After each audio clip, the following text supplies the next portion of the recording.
சற்று முன் கிடைக்கப்பெற்ற மிக மிக முக்கியமான செய்திகள். 2026 தேர்தலில் ஸ்டாலின் போட்டியிட முடியாது.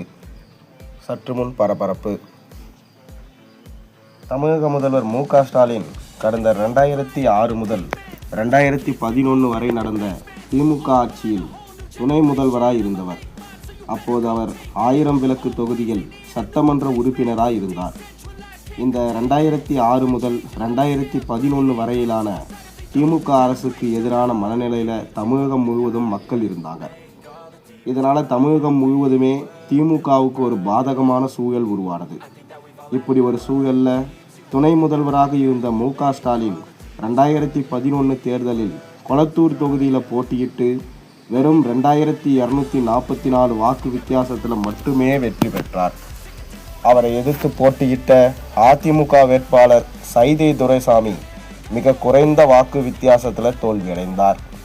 இந்த நிலையில் தேர்தலில் மிகப்பெரிய முறைகேடு செய்து மு.க. ஸ்டாலின் கொளத்தூர் தொகுதியில் வெற்றி பெற்றார் என்று அப்போது அவரை எதிர்த்து தோல்வியை தழுவிய அதிமுகவை சேர்ந்த சைதை துரைசாமி வழக்கு தொடுத்தார்.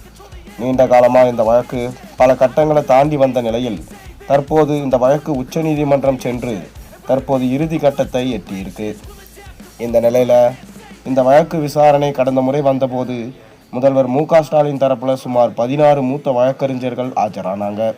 அப்படி மு.க. ஸ்டாலினுக்கு ஆஜரான வழக்கறிஞர்களின் ஒருவர் இந்த வழக்கை தள்ளுபடி செய்ய எவ்வளவோ நீதிமன்றத்தில் வாதாடியும் பலனளிக்கலை. அதே நேரத்தில் சைதை துரைசாமியும் மிக திறமையான ஒரு வழக்கறிஞரை தனக்கு நியமித்து வாதாட வச்சிருக்காரு.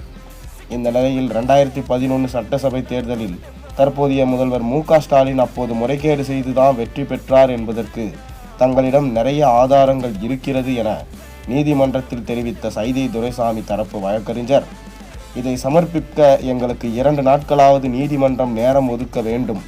அப்போதுதான் எங்களால் இந்த ஆதாரத்தை முழுமையாக விளக்கி நீதிமன்றத்தில் நிரூபிக்க முடியும் என்று சைதை துரைசாமி தரப்பு வழக்கறிஞர் நீதிமன்றத்தில் நீதிபதி முன்பு கோரிக்கையாக வச்சிருக்காரு.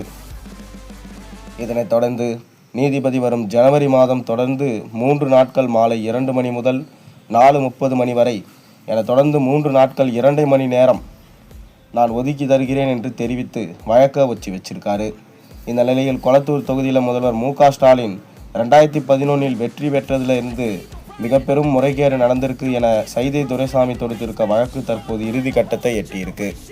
ஒருவேளை மு.க. ஸ்டாலின் முறைகேடு செய்தது நிரூபிக்கப்பட்டால் அவர் முதல்வர் பதவியை இழக்க நேரிடும் என்றும், மேலும் வரும் 2026 சட்டசபை தேர்தலில் போட்டியிட முடியாத சூழல் ஏற்படும் எனவும், மேலும் அவர் சிறை தண்டனை கூட வழிவகுக்கும் என வல்லுநர்கள் தற்போது தெரிவிச்சிருக்காங்க.